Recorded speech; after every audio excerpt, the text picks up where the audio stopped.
morning, class. So today we're gonna be doing functions. So functions is the relation or an expression involving one or more variables. So we're gonna be talking about different types of functions, but our focus today is gonna be on the parabola or the quadratic functions. So we have different types of functions.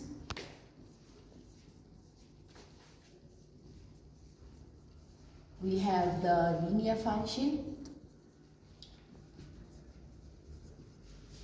The linear function is usually expressed as y is equals to mx plus c. The m represents the gradient, and then the c represents the y-intercept. And then we also have the hyperbola function.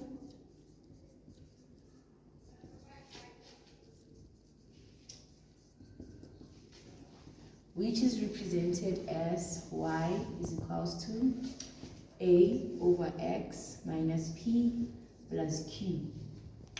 The p represents the x asymptote. When you're talking about the asymptote, you're talking about where the graph doesn't touch. We can have a graph like this, and then let's say our asymptote is at 2, which means that our graph will be mainly on this side and won't affect 2 or this side or that side. And then we have the parabola, which is our focus today, or the quadratic function. It is expressed as y is equals to ax. It's expressed as y is equals to ax squared plus bx plus c.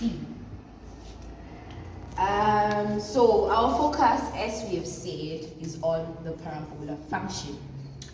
Let's go into details about the parabola function. So guys, as we have spoke that we're going to be focusing on the parabola or the quadratic function, we're going to go into deep details about this. So the a in the function represents the shapes and determines the shapes of the function, whether the function will be facing up or it will be facing down. Smiley face and a sad face. So when the a is positive, our graph will be facing up. And then when the a is negative, we're going to be having a sad face. That's what we usually call it. And then the b represents where the graph will be, whether it will be more on the left or more on the right.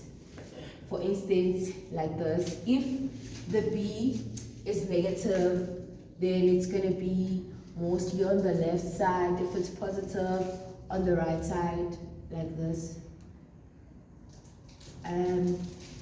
Excuse my drawings.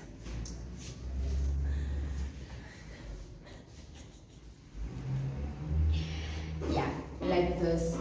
And then the c determines the value of the y-intercept. When we are talking about the value of the y-intercept, we are talking about where the graph cuts the y-axis. This, and this. So this determines the parabola function. We're going to go into deep details on how you find the turning point, the y-intercept, and everything that's on the graph. As we said, we're going to focus on the quadratic functions, right? The curve of quadratic function is what we call the parabola. The natural shape of quadratic functions is a U-shape. The value of a determines whether the graph will open up or down. So when it's opening down, that means the value of A is negative, and when it opens up, the value of A is positive, and that should therefore tell you that the value of A can never be equals to. So quadratic functions are symmetric. Okay, so what do we mean by symmetric? We mean that when something is symmetric, it can be divided into two equal or similar parts. Okay, so the line that cuts the graph of our quadratic functions is called the axis of symmetry. This line cuts the graph at the point we call the vertex, or could also be called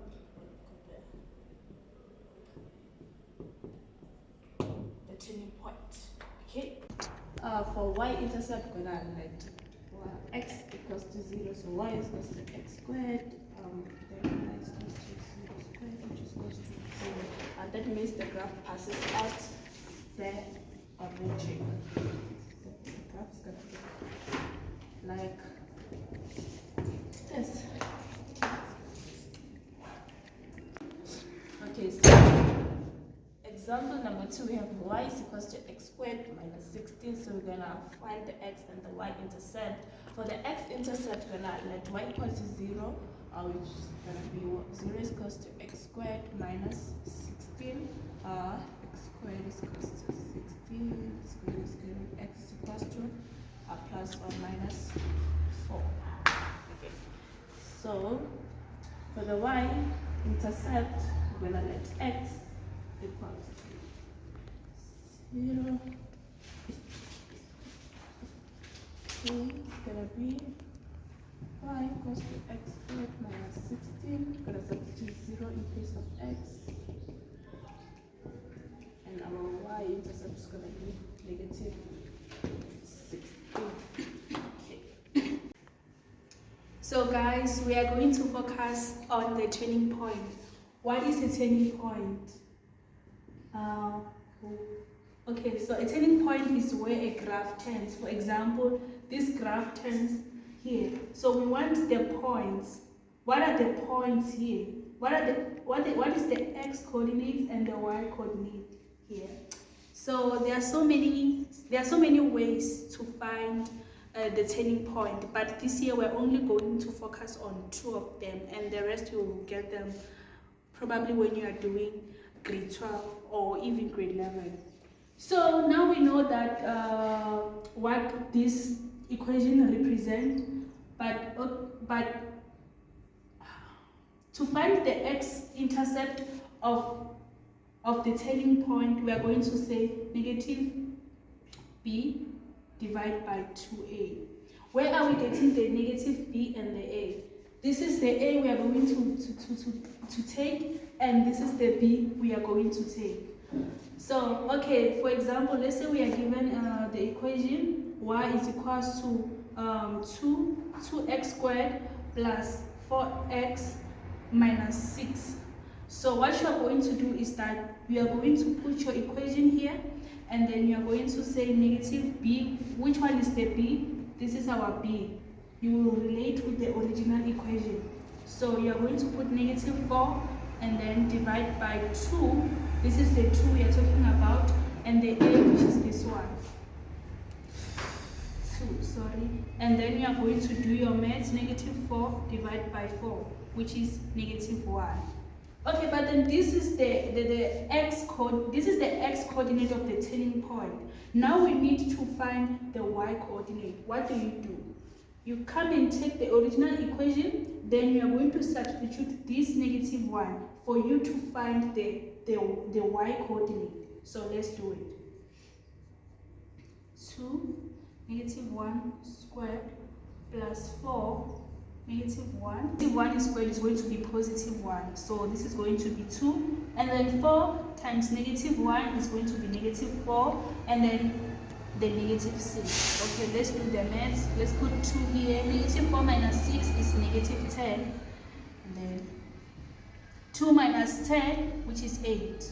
Negative 8. So our turning point coordinate is -1 and -8. So, which means our graph is going to turn somewhere here. Our negative 1 is somewhere here, and our -8 is somewhere here. So, which means our graph is going to turn like this. Okay, now you know the first step of how we find the turning point. Let's go to another step. So, we were given the equation. You were taught during this lesson this equation, which is like this: x minus p squared plus q. This is the most simple way you can get the turning point, but it is simple if you are given the equation like this.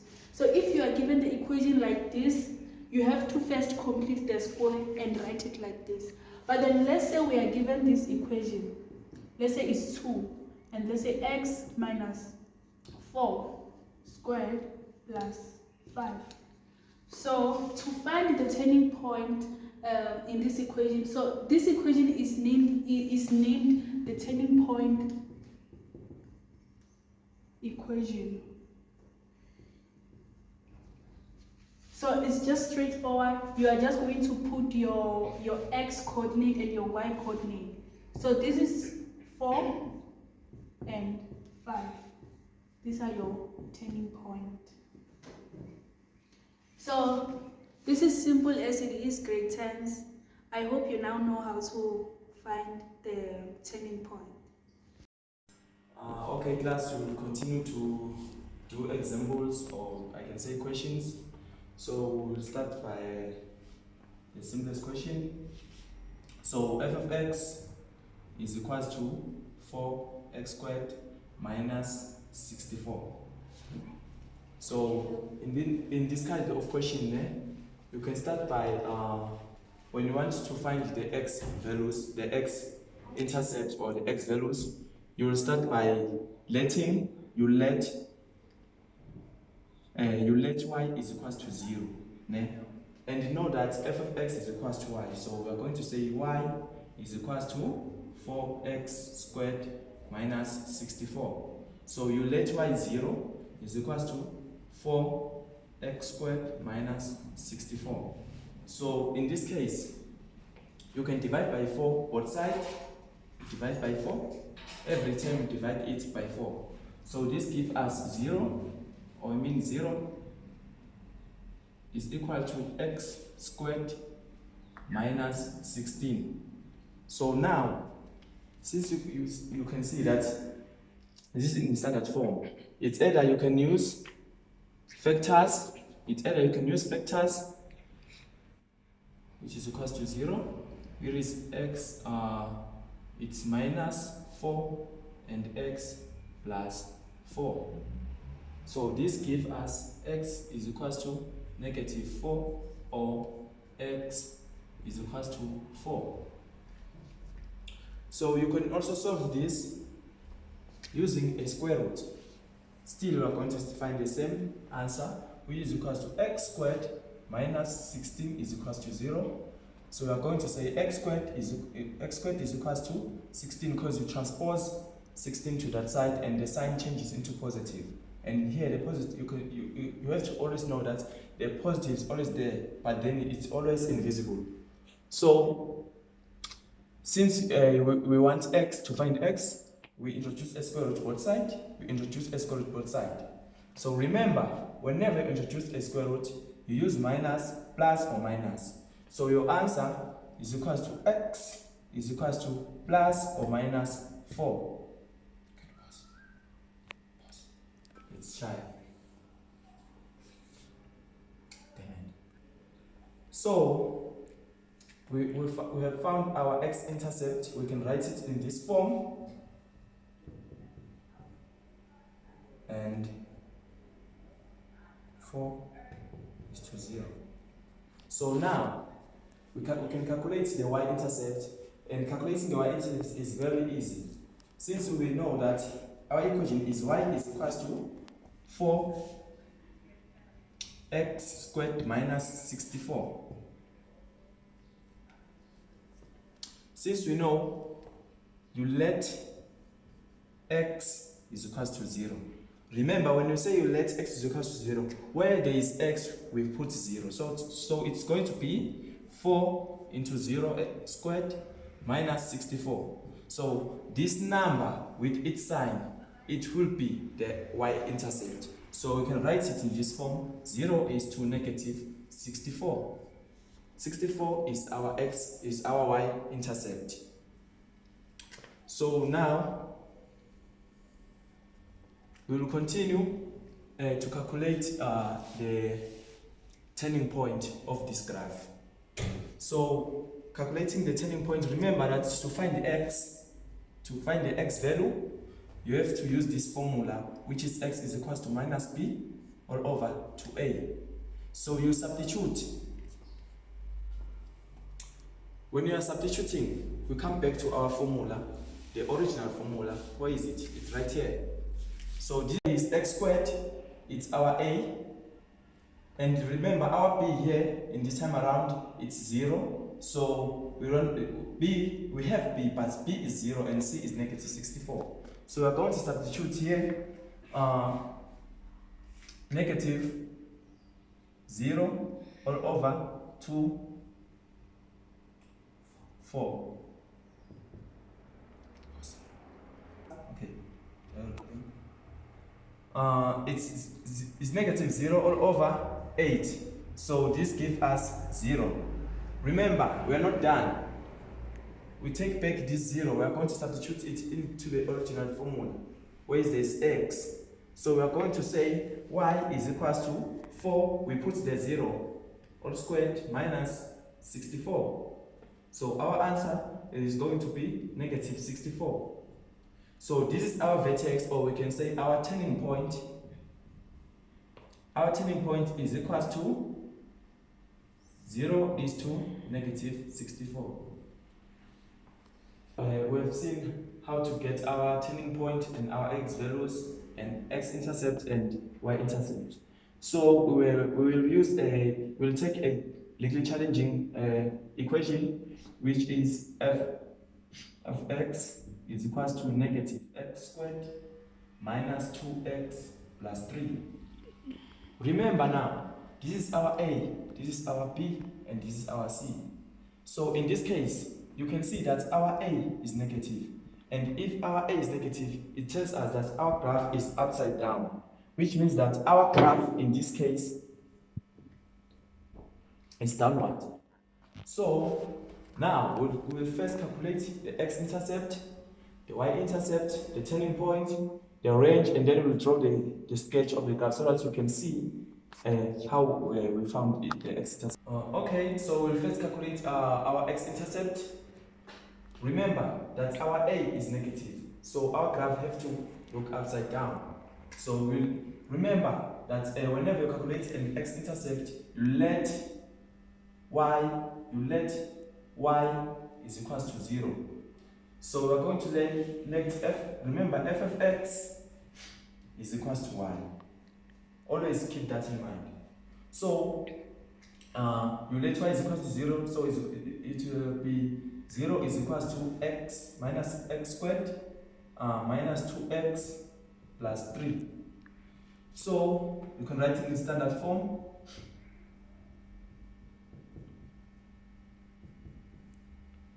Okay, since now we want the x-intercept, we can multiply by negative throughout so that we can calculate, because you don't have to allow a to be negative whenever you're calculating x-intercept. So it will be x squared plus 2x minus 3 is equals to 0. Remember, why is it here plus? It's because when you multiply by negative and negative, it gives us a positive. And here, a negative and a negative gives us a positive. And here, a negative and a positive gives us a negative. So now we can find our factors, which is our factors here. It's 1 and 3. So remember that here we have negative. So when we multiply these terms, they have to give us negative 3.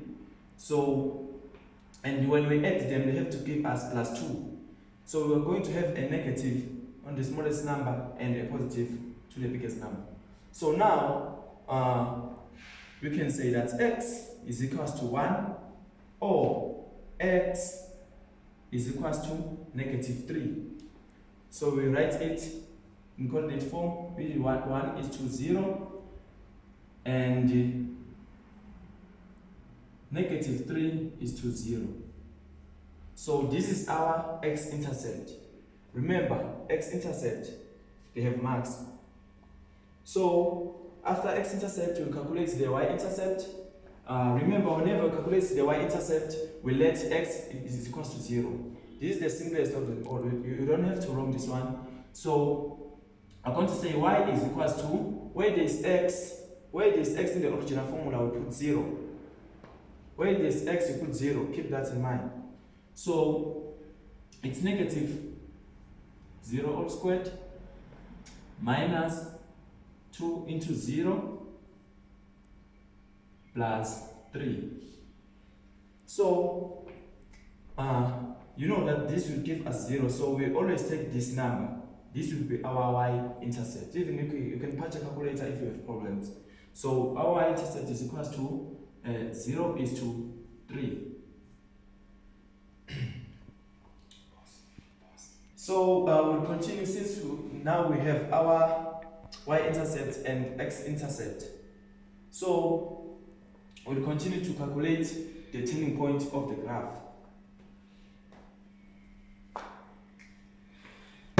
Remember that our original formula,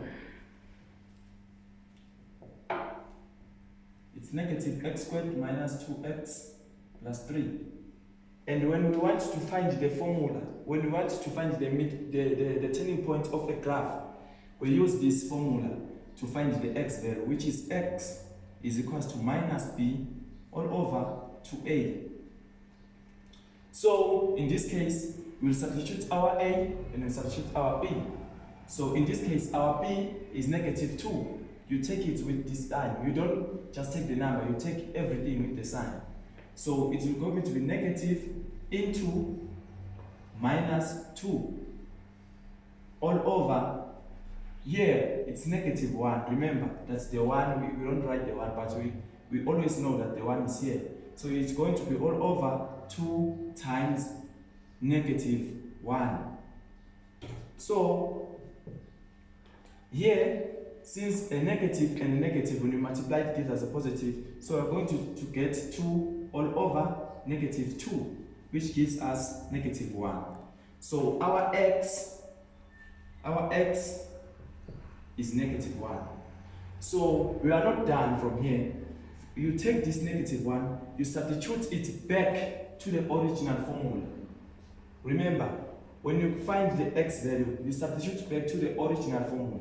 So now we are going to say we want to find the y now. So it's going to be y is equals to negative into negative 1 minus 2 into negative 1 plus 3. So class, this one it's negative all squared plus 3. So this will give us 5. This will give us 4. So therefore, our turning point of this graph is equals to b, negative 1 is to 4. So I hope you are done now. Let's do the correction together. So we'll first calculate the x-intercept. So remember, when we calculate the x-intercept, we let y is equals to 0. So it's going to be x squared plus x minus 12 is equals to 0. So we find our factors. Since here is negative 12 and here is plus 1, so our factor is going to be 4 and 3. And whenever we multiply this, it has to give us negative 12 plus 1. But when we add it, it has to give us plus 1. So our biggest number will have our range is going to be y greater or equals to negative 12 quarter, or you can say negative 12,25. you can choose which one is best for you. So now, since we have found our range, domain, turning point, and our x-intercept, so I hope you are marking with me. So we'll sketch the graph. We'll just sketch the graph.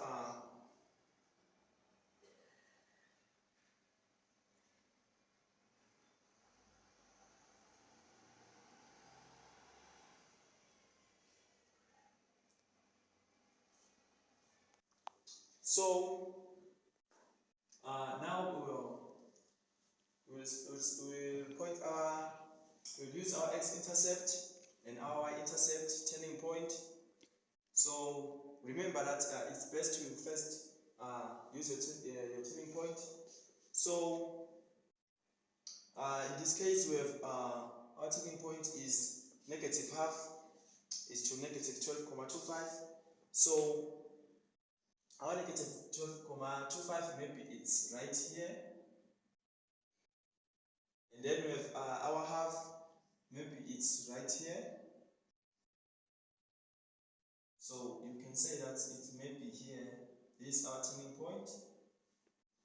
And then we also have to locate our x-intercept, which is negative 4 and 3. So negative 4 here, this way our graph will cross, and then and 3, it's here. 3 is here, guys.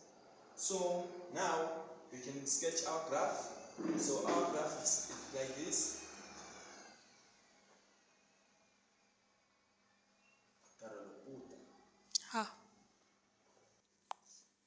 So our graph is our graph.